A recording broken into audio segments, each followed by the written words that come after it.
Welcome to Write On, a show that provides tips and education for all of you writers out there. Today's topic is not as much about writing as it is about selling your publication, and today's guest is Donna Maltz. Welcome, Donna. Oh, I'm so excited to be here with you. We're glad to have you here. We're going to have you start off by telling us a little bit about yourself. Oh, I would love to do that. Anyway, first of all, I am now an author and a soil to soul entrepreneur, which I've been for 40 years, but getting ready to do a soul to soul academy, and which relates to all of my books, which we're going to get into talking about more.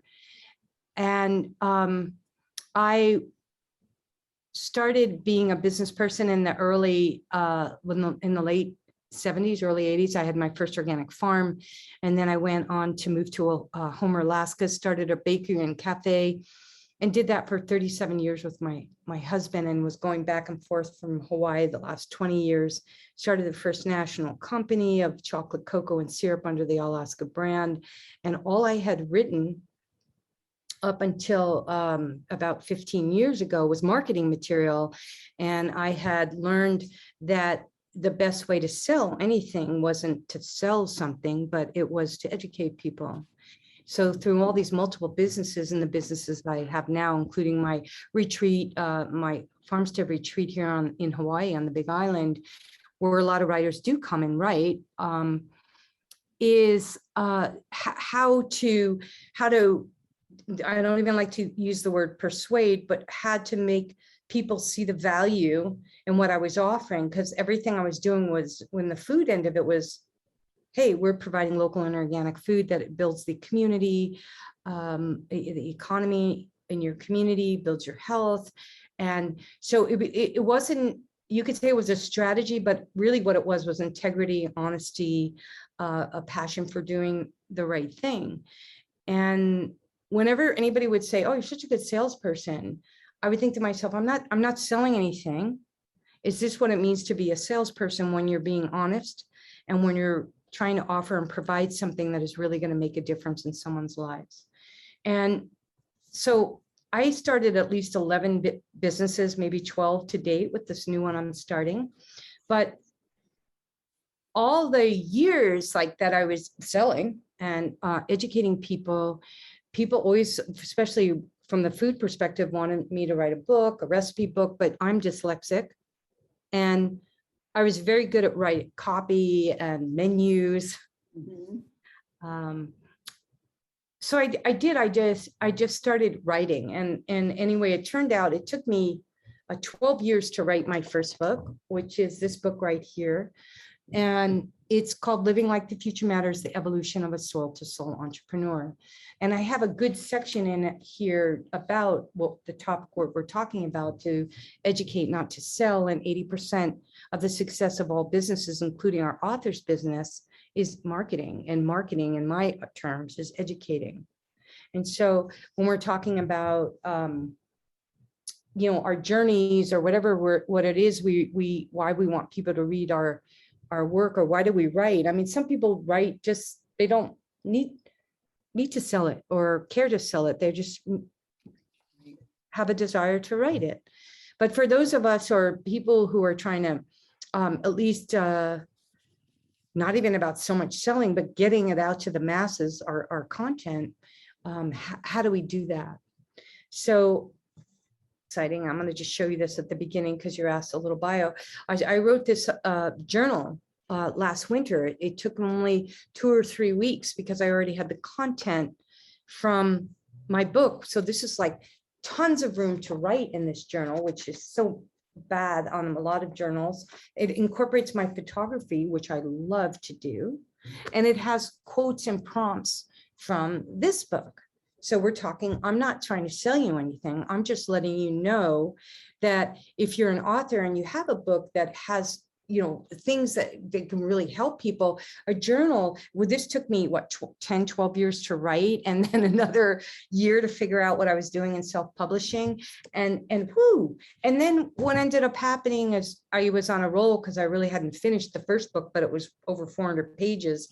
I put the rest of the book in my newest book, Conscious Cures: Solutions to 21st Century Pandemics. And that only took me 9 months to write and to publish. It's that confidence building. And I helped a lot of other people, because I am also a business coach, get over that hurdle. It might take you a long time to start your first business, but then you've got it down, right? We're the business of publishing, of writing our books. It is a business, let's face it. And if we're going to make any kind of money or make a difference with our words, we need to get it out there. So if we're not selling and we're not marketing, but we're educating, there's a sincerity there. And you can look and you can see I've gotten a lot of reviews. Almost every one of them is 5-star, every one of them legitimate reviews. And there's some momentum finally picking up, and it was a patience to do that. So that's kind of about me and about so far what I've written. So one of the approaches that you mentioned to me that you have used to educate folks is through book clubs. Can you talk a little bit more about how does that work? Yeah, this is super exciting. And it's about building your audience, right? Once you have your audience, I'd say most of the people who bought my first book bought my other books, right? Because that's part of that educating thing. And they're already in the club, right? They're in the Donna Maltz author club, and they show up. I do, well, I started my first book club online in my private Facebook group called Holistic Health Nature Therapy, Living Like the Future Matters, because it originally was the Living Like the Future Matters book club Facebook group. And the only people who could go into that Facebook group were people who bought the paperback copy of my book. And at first, I only had like 34 or 40 people. Now it's going on, over 300. It's selective. Why have just anybody in this group? So now I've changed it from calling it absolutely just a book club, but I'm doing a second series with my new book, Conscious Cures. And I do readings every week on Thursday at 1 o'clock Hawaii time on the Facebook group live. And I read from the book. I talk story. I look for comments. I usually have between 8 and 12 people come on, which is, to me, is really wonderful. And a lot of times it's this reoccurring people. And it's always a buildup to a book launch or a book something else that I'm doing. And I think the best way to explain it, if people really want to see how it worked, they can go to the guide section on the Facebook group, Holistic Health Nature Therapy. And there's a guide section, and all of us can have a private Facebook book club group. We can all do this with our books, no matter whether it's fantasy, drama, or whatever. And in attracting these people who really like what you're writing about, and have discussions for free. And you can go live. You can do readings from your book. You don't have to wait for something fancy. You send out emails to your email list, to your Facebook friends, and say, hey, thank you so much for reading my book. I really appreciate that great review. Or maybe they haven't written a review and they bought the book. You can ask them and say, because I just want to thank you so much for believing in me and purchasing my book. I've decided to do a book club. Are you interested? And this is the link. It's really easy to get into the club. Ooh, you're in the club now. And it's a way for you to not just sell your books, remember, educate your books, but to let people know you're working on the next book. Or ask those people what they think about the cover of your next book. Because now they're in the club. Now they're with you. It's not just about, oh, we're just talking about conscious cures, right? So when you go on to my Facebook group, in the guide section, you'll see I did it over 6 weeks, and it ended up being a show in the middle of the pandemic. People were in total lockdown, and I had guest musicians come to my house. We did contact tracing. We stayed far apart. We had a ball. I had health practitioners coming in. I did interviews. I did a culinary class each week with bonuses because, I'm a foodie, right? And so guess what happened? My book club group grew because other people said, oh, you got to read this book. And oh my God, you can go on there and you can do this. And so now I've got over almost 300 people in the group. And now I'm doing another one for Conscious Cures. And so I just started 3 or 4 weeks ago on Thursdays. It's 1 o'clock our time, where I go on just for 45 minutes. I'm super sensitive to people's times. I welcome people in. When people come on, I thank people I comment to everybody who makes a comment back to me, usually after, because you can't do it while you're on there. And I'm letting people know, because not everybody who's on there, because maybe they read Living Like the Future Matters or whatever, that not everybody's maybe read Conscious Cures. Mm-hmm. And I'm saying, guess what? I'm doing this again in October. If you thought that one was great, I want to let you know that in October, we're doing a 4-week Conscious Cures book club course. All you have to do is buy the paperback. It's $15.95. And you get into a course, a coaching, which is worth over $400. And you could say I'm selling it to people, but I'm educating you. Like right now, maybe 1 or 2 people listening to this might even try it, get the book.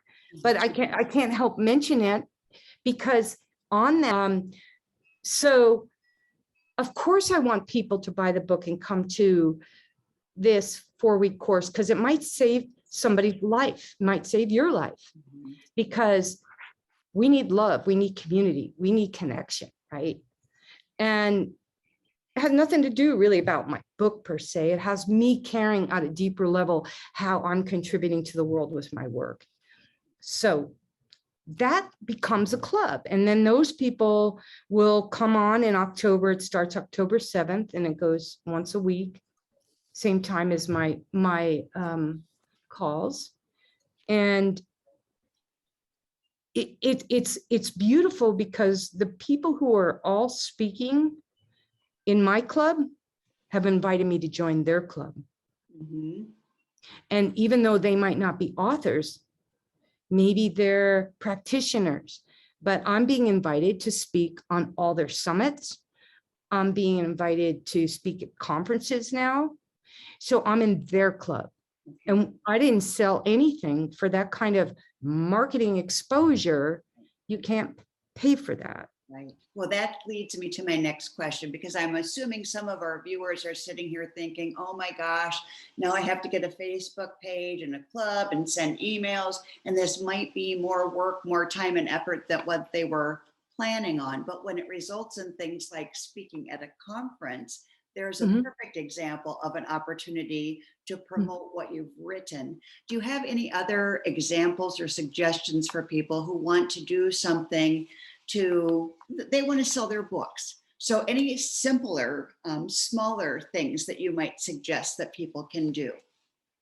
Oh yeah, I mean, there's all the traditional, simple, small things. You go to the public library right down here. I haven't done it yet. I really, because the library was closed and I think it's closed again now. But like being part of the Writers Guild for me has just been great. Selling my books at the stables. Okay. I have my books there, and I'm happy to say I sold 2. But it's slow. I also, I haven't pushed the retail much at all. But I know more people are doing, those little sales that add up to confidence building, but it's not going to add up to making a living as an author. The other thing that I think depends on really, and this is why I'm encouraging the Writers Guild and everybody who's listening to this, we need to know who our guild members are and what genre they're in.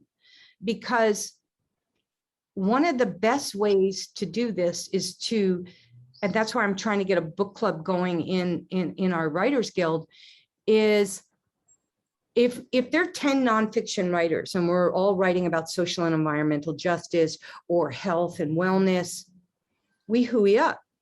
Mm-hmm. And we help each other. Hey, you're launching a book, shoots, let me read it. Wow, that is so powerful. And so what I've done is with other people, you make sales, you make it so easy for people that they can send an email. And some of you are already on my email subscriber list, and I'll send out, well, this summit's coming, or this book came out, and we help each other. And it's just it feels so good when you're promoting, when you're marketing, when you're educating someone else's work. Okay. When I find somebody who's doing a summit, like I just did the Freedom Kitchen Summit and the Longevity Summit, and freaking amazing humans putting out such beautiful content in the world, helping people regardless of whether they're going to make a penny or not, because they care. If you've got a book and it is about social and environmental justice, and it's or nature therapy or holistic health, and you contact me or maybe you want to tell people about my book, word of mouth is like the best. It's called Unity and Community Builds Our Immunity. We help each other out. And how small do we want to play? If you want to just play really small, just don't do anything. You might not sell any books. Right. Okay. Right. So Yeah. when we first connected to talk about this interview, you said you had a lot of different approaches you'd taken. Some were successful, some were not. Can you share something you've learned through your experiences that you would not suggest others do as an approach to market their book? If you have a good idea and it fails, stay with it and learn from the mistakes.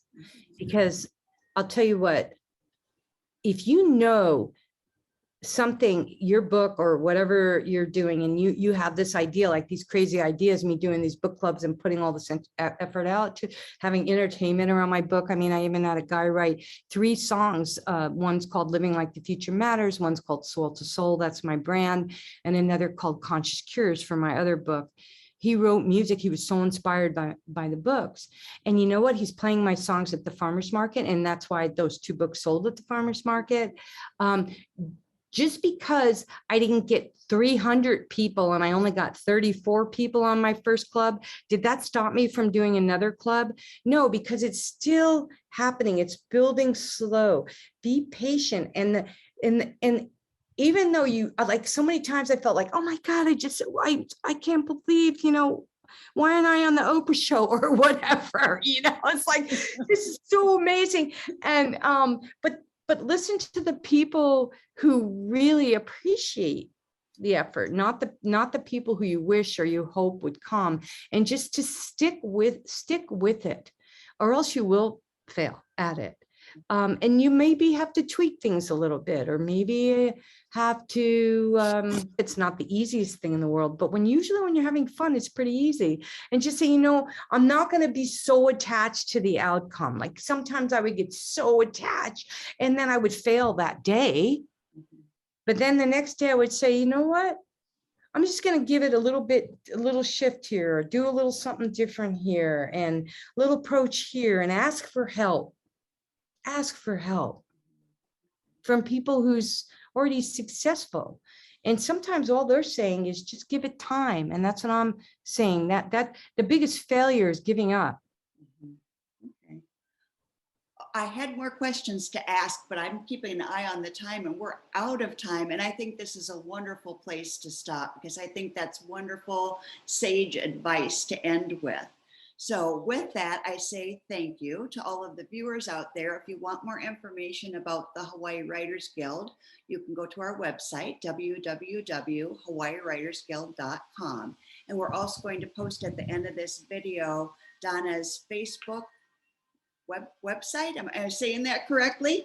Oh, well, we'll send them to the book club community. Okay. So learn how, and they can contact me through there if they have any questions. I'm more than happy and generous to educate, not to sell.